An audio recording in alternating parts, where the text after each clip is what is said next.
This is not the first time that CARE has been at the forefront of responding to a devastating crisis, and actually not the first time that our school at AIS has partnered with CARE and stood in support of the absolutely vital work that they do. In January of 2010, 5 and a bit years ago, if you cast your minds back, Haiti was struck by an absolutely devastating earthquake that killed over 160,000 people and displaced over 1.5 million. And of course, it was CARE that was on the ground first and immediately. Michelle, on behalf of the AIS community, I'd like to present this donation. I have it here in my pocket for you. Don't let me forget it. For the CARE Syrian refugee relief efforts, as well as our school, our entire community's deepest and most profound thanks to you and all of your people in CARE for keeping this sense of hope alive and for demonstrating day in, day out, the true meaning of honoring our responsibilities as human beings to care deeply for one another. Thank you, Michelle, for what you do. The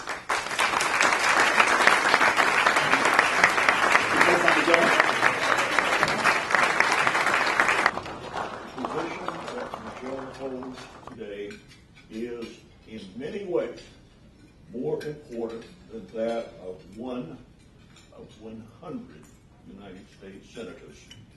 So Georgia's decision not to elect Michelle, a wrong-headed decision, so Georgia's decision not to elect Michelle as a senator has resulted in an even more important role for her, that of the magnificent leader chosen to lead CARE, which, as I think all of you know, or most of you know, is an international relief organization based right here in Atlanta, but to become its leader at a time of historic, very historic global refugee crisis.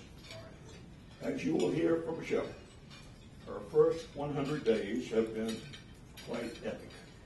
Even her 500-day campaign that took her to every county in this state pales in comparison. It's hard for me to imagine a responsibility even greater than her so successfully building hands-on Atlanta, points of light nationally, but CARE is in fact even bigger. Daughter of Colleen Nunn, sitting there, former Senator Sam Nunn, Colleen.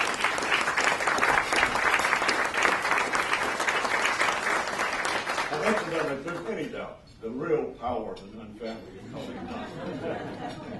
But daughter of Colleen and Sam Nunn, wife of Ron, who's also here. Ron, welcome. There it is, Ron. Mother of 2 dynamic children, a woman with public service in her blood. Ladies and gentlemen, please welcome a hero of mine, and I think of many of you, Michelle Nunn.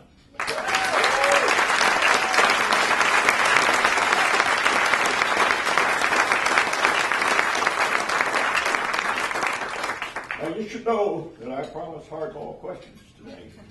This is when I take off my friend hat and put on my journalism hat, which I wore for many years, happy years.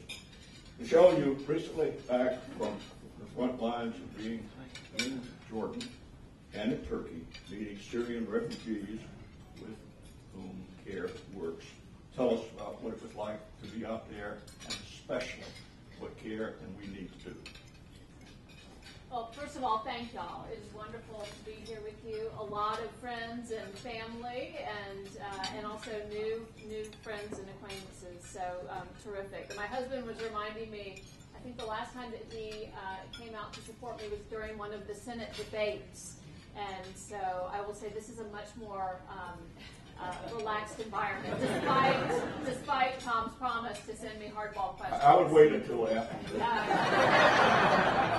Yes, my team did send, it's the new CEO, let's send the interviewer the questions that we want him to ask, and you can imagine what Tom's response was. He said, I will be a journalist and asking the questions, so we have it was a little more blunt than that. Yeah. So I'm glad to be here. I did just get back a few weeks ago from southern Turkey and from Jordan. I am now on the official TSA watch list. I think if you make it to southern Turkey, you get extra attention from TSA. But what I really received from that trip was, I think, an extraordinary sense of the challenge that we face as a global community around the crisis in Syria. And the ripple effects that that's having in that region of the Middle East, in Jordan and in Turkey and in Lebanon, and now what we've seen so vividly over the last few weeks, actually since my return, I think the world is finally turning its attention because they're seeing this manifest in Europe through the European migration crisis. But what I saw was the root of this problem, and it's the thing that I'd like to find ways of communicating to the broader public so that people know there is an enormous humanitarian crisis that's at stake here. Kevin mentioned it's the largest humanitarian crisis since World War II. And you think about, for instance, just the number of refugees right now in the world, 60 million. You think about what's happening in Syria. Because we don't have media covering inside Syria as much as you might have in another situation, we're not seeing the visuals. We're not hearing the stories of what's happening there. Yesterday, the feeds were from Russian television. 12 million people that are displaced and in need of humanitarian assistance in the country of Syria, and then 4 million that are in the region. So what I saw was CARE's work in that region to help support those 4 million refugees, and also CARE's work in Syria directly. And just to give you a broad picture of what that looks like, first of all, if you think about Syria, the humanitarian relief, the difficulty of providing humanitarian relief there, CARE has and is working through a set of partners that are Syrian. We cannot go into Syria, and they cannot come out. So we have not met any of the people that are actually providing the services of humanitarian relief in Syria right now. So it's all through, Skyping and different forms, different kinds of communication. But it's, an extraordinary challenge. So think about if something were to strike the U.S. in the way that it has befallen Syria, a huge number of people that were able to have left. And some of them are now migrating to Europe. Some of them are staying in the surrounding region. And some of them, for whatever combination of reasons, have stayed in Syria, and some of them have no choice. But many of them now are organizing together, and they're forming ways of helping one another. And so those are the people that we're working with. Most of them are not professional humanitarians. They've never run NGOs before. They're people like the people in this room that are saying, we have been struck by something, and we are going to respond by helping one another. So I met, for instance, a doctor named Mohammed, his family has escaped and is living in Jordan. He has been caught by ISIS 3 times and escaped. But every week he goes into Syria, crosses the border 2 times a week to perform surgery as a part of the humanitarian relief there. And he meets others that are still there, doctors and surgeons. So that's a part of what needs to happen and what we're doing. The other part is, how do we help people rebuild their lives, these 4 million refugees in Jordan and Turkey and Lebanon? You think about the challenges that these countries are facing and the enormous responsibility that they're absorbing. In Jordan, 1 out of every 10 individuals now living in Jordan is a refugee. In Lebanon, it's 1 out of every 4. So imagine the change that's happened in these societies in the last 5 years as a result of this. They're grappling with it, I think in many ways quite heroically, but it's quite difficult. In Jordan, just as an example, about 80% plus of the people that are refugees are not living in camps, they're living in communities. So you have whole communities that have shifted their population by 50 or 100% and are learning to grapple with how do we make sure we're educating children. They have double shifts in their schools now between the Syrian population and the Jordan population. We are helping them with psychosocial support, with cash transfers to make sure that their kids can go to school. We're helping them with the basics of things like food and just nutrition and supplies. But these are struggles for folks every day. And that's sort of a picture of the scope of what's happening that I think we need to figure out, how do I turn our attention to this? How do we relieve the humanitarian crisis that's there at the heart of, for instance, the European migration, at the core of the actual crisis? And it actually starts also with diplomatic action to ensure that the civilians in Syria themselves are physically protected. Michelle, what can people in this room do? I mean, there are media organizations here. There are organizations that are very much linked as far as corporations in Atlanta. There are some national corporations here. There are some significant international lawyers in this room. What can people here do about this specifically? Yeah, I think there's a combination of things. I think you can tell this story, those of you who have your different forms of a microphone, and we all have some forms of the capacity to communicate. We can actually try and break through and capture people's attention about what's happening in Syria and the kind of response that's necessary. We need corporate partners and we need individuals to make... Jack Harden over there is involved in a very significant international law firm. And there are others in the room. Not to point you out or anything. So we need contributions of dollars. If you think about it from the macro level, the UN we've only met about 40% of the threshold that has been set for how to address the need there. CARE is met probably only about half of what we've said we need in order to address what's happening in Syria. David Lance is the leading banker. David Lance is the leading banker, and the blood of his father runs in his veins, both nationally and otherwise. He influences the national bankers in the United States. What can that organization do? I think that organization, I want to say it's financial capital, but it's also human capital. I mean, when you think about it, CARE has a huge number of, we receive over $1 million worth of pro bono support. And so, in order to run a complex organization in which we're operating in 90 different countries, we need the intellectual capital of the bankers and the lawyers around how do we build our capacity to address this crisis and other issues that are happening around the Taylor world. Ryan runs Georgia Public Television. Wanya Lucas is the new head of WABE. What should they be doing? I mean, I'd love for you to come on a trip with me. Let's tell the story of what's happening in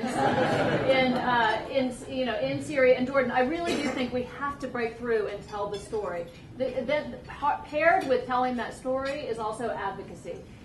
CARE has something called the CARE Action Network, which is channeling hundreds of thousands of people into concrete legislative action that will make a difference for the folks in Syria, but also other forms of aid. So we have the Global Food Security Act that actually Johnny Isaacson is supporting and working on, and it is going to significantly increase our capacity to deliver food more efficiently and more effectively to millions of citizens. The back two rows are made up of students, largely from Georgia State.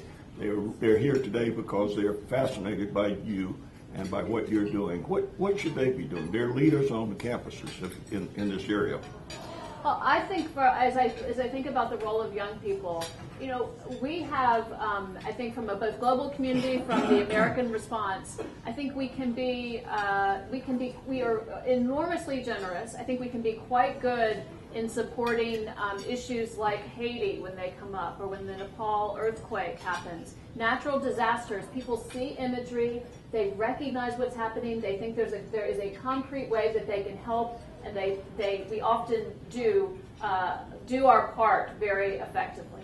I think one of the things that we're struggling with, again, as a global community, is what do we do in a protracted crisis? Syria will have a 5-year milestone of the Syria conflict this spring. And it is only in these last few months that I think the world's attention has really been focused on this humanitarian crisis. Our systems are not set up. Our media is not set up. How do you tell the story of what's happening to people who are living in a protracted, complex, and difficult crisis? It's not easy to tell the story, but it is incredibly important. And I think one of the roles that young people can play is to lift up these issues. We've seen it in places like Darfur, where they lifted up an issue that was not getting attention. You know, how can you be the voice for Are people there who are internships voiceless? and ways that they can come to work, even for free? Absolutely. We want you. We actually are starting a new internship program at CARE, volunteer internship, and we also have some paid internships as well. So, yes. All right. Now, the president of CARE also must be a diplomat and in many ways involved in international relations. Vladimir Putin and President Obama, we thought, were going to work together to try to deal with ISIS in Syria. But as it turns out yesterday, we find that the Russian military is actually bombing with its aircraft sites that were not ISIS sites. What can an organization as important as CARE do in trying to bridge between the strongly competing interests of a country like Russia and the United States? Or is it just that you have to deal with what is being dealt to you?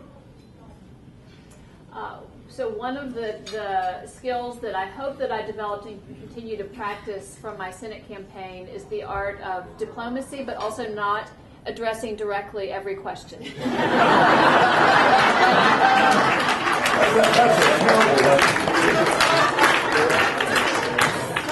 As the leader of a humanitarian organization, one of the things that's incumbent upon me is neutrality. And so literally, in order to protect the lives of the people that are putting their own lives on the line in situations in Turkey and Jordan and other places around the world, CARE does not discuss the different political parties. What we do say is that we need to lift up our voices and say there must be a diplomatic and political solution in Syria in order to protect the lives of the citizens there. That is what is being asked for us. When I go to Syria and ask, I go to the border of Syria and ask the Syrian refugees, you know, what message do you have for us?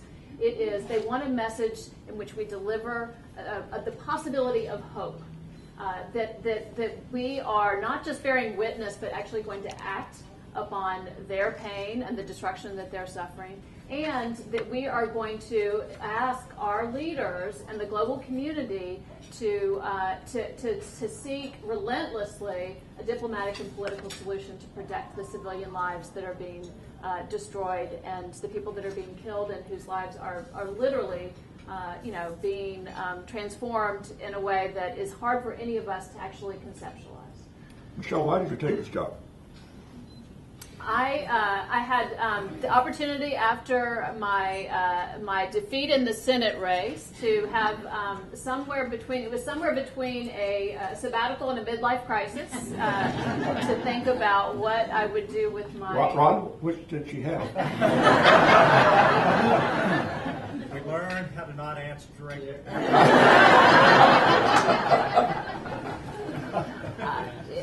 It was a hybrid, and as I thought about what I want to do in the world, there's been a constant strain in my work that has been around trying to make a difference, around service. And in fact, when I started with Hands on Atlanta, I was waiting for my Peace Corps application to come through. So Elise knows who hired me at Hands on Atlanta, Elise Eplin. That I was just going to work until I got to go do agricultural. How'd you do there, at least? Lucky us. How'd you do? Lucky us. So I feel like the circle gave me another opportunity to do something that I'm deeply passionate about, which is international development, which is humanitarian work focused on women and girls as the lever to eradicate extreme poverty. And I can't think of a more meaningful platform for making a difference in this world, and it happens to be 2 miles from my house. So how lucky am I? It seems that CARE, despite having some wonderful leaders, isn't as well known in Atlanta as it is outside of Atlanta and around the world. And I would occasionally, as I travel the world, mention how important CARE is and how it's in Atlanta, Georgia. Of course, to some extent, the Center for Disease Control had that situation for a while. That just wasn't as well known. What should the people in this room carry back to their friends and to their media work and everything about care of the institution, and particularly what else it does beyond just refugees. Yeah. Well, I do think we have an opportunity to tell the story of CARE. I think I was recently in Seattle, and they are very self-conscious in a proud way about their being a hub of for instance, global public health with the Gates Foundation and with a variety of other organizations like World Vision and PATH. And it strikes me that we have an extraordinary assemblage here in Atlanta of the Carter Center and the Andrew Young Center here at Georgia State and Emory and the CDC and the Civil Rights Museum. And so I would love for us to be able to more effectively embody that international sensibility. We were talking about this earlier with Kevin. I mean, how do we communicate? First of all, that CARE is here. Second of all, that we're part of this constellation of an extraordinary ecosystem of international engagement. And so I'm going to be working on that. I would like y'all to tell the story that CARE is here, that there's a way for people to participate. Help us think about what are the kinds of events, gatherings that we can do that will bring into consciousness CARE's work.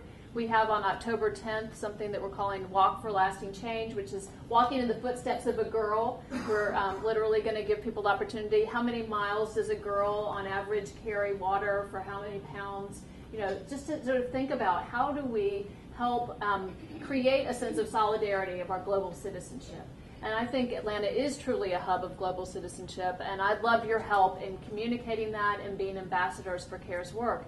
CARE works in 90 different countries. And we have over 900 different projects. We touch over 72 million lives every single year. And so it's quite, I think, an extraordinary platform. I would love to find new ways of engaging our Atlanta community so that they feel like they're active participants, agents of change through CARE. Now, I have several more hardball questions, but I would like to open the floor to questions. There aren't mics out there, but I can repeat the question, I think. So let's take questions from the floor, please. From media, from guests of any sort. Taylor Ryan. Ms. Nunn, thank you very much for taking on this position. I've been to Turkey, and I'm very curious what it was like in southern Turkey and how the Turks are handling this now. I mean, are there large refugee camps on the Turkish border? Are those Syrians being pushed back into Syria? I'd love to get an image of what that's like. Yeah. Taylor's question is about the conditions in southern Turkey, the refugee camps on the border, or refugees being pushed back across in it. And since we've devoted most of this time to Syria, let's talk Turkey. Okay.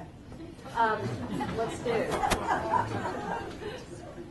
So Turkey has absorbed about 2 million refugees. So it's the highest number that any country has taken in. And so if you compare that, for instance, the United States is about less than 1,500. So again, 2 million in Turkey, a huge number. They've done quite an extraordinary job. They have invested over $5 billion in the refugee response. They actually are running in a unique way in the world. They're running their own camps. The camps themselves, the government is running those camps. The camps themselves are reputed to be, well run. But still, the majority population is still outside of those camps, and they're struggling with how to manage this. As I met with government officials, think about what this would feel like in America if your school children were now going to school a half a day because a group of refugees were coming in and going to school the other half a day. On the one hand, there's a generous impulse. On the other hand, it can breed resentment and frustration. In both Turkey and Jordan, the struggle is around employment. So Jordan, for instance, and there's some ambiguity in Turkey, but what the refugees are really struggling with is that they can't legally work. And so imagine leaving your home. Your home is destroyed, probably most of your collateral and savings. You've maybe packed with a suitcase, and you're now using perhaps whatever savings you have. Many of these they're middle-class families, engineers and lawyers and construction workers and teachers. And so they're in very humble kind of abodes. Often they're sharing with other families. They're getting some support for food vouchers, but those are being cutting in half right now. When I sat with families, they said, we literally don't know how we're going to make it through the winter. Because, for instance, CARES grants, this is an example of the system and how it works right now. We have a lot of our grants and support is like 3 and 6 month increments. So you have a crisis that could go on for 5, 10 years, an unknown amount of time, but we're dealing with it in 3 and 6 month increments. And so really difficult challenges for these families. In Jordan, if a man or a woman is caught working illegally, they can be deported back to Syria. I sat with, just to give you like a visual sort of vignette of what it is like for these families. I sat with a family. Imagine a very small house, no furniture, rugs on the floor, cement, and a family of 4 little boys, and ages 14 through 3. A mother and a father who's a construction worker. CARE was helping them with psychosocial support. The father could barely speak, just from the trauma that they've been through. I started to ask the mother, what is it that actually precipitated your leaving Syria? And she pulled over her 6-year-old little boy, and she pulled up his shirt, and she showed me the shrapnel wound that went around his stomach. And she said, what choice did I have? She said, my kids had perfect attendance in Syria at school. And then she said, my 9-year-old now is working to support the family. So her 9-year-old works in sweeping floors to support the family, can't go to school. Their 13-year-old, who was not there actually, she said he works at a farm and only comes back to our home 2 days a month. Another question right over here, please. Another question right on this side. An extraordinary set of challenges in Turkey and Jordan. Hi there, thank you. Identify yourself, if you would. What's that? Identify yourself. Abbas Barzagar from Georgia State University. I also just got back from Turkey in the southern region, and one of the profound paradoxes that we found was that everybody on the ground seems to recognize that, like Antonio Guterres said of UNHCR, that this is a prolonged emergency. However, governments and the mainstream development sector refuse to really invest heavily in education, long-term medical care, and the long-term psychosocial support care that's needed to really rehabilitate these folks.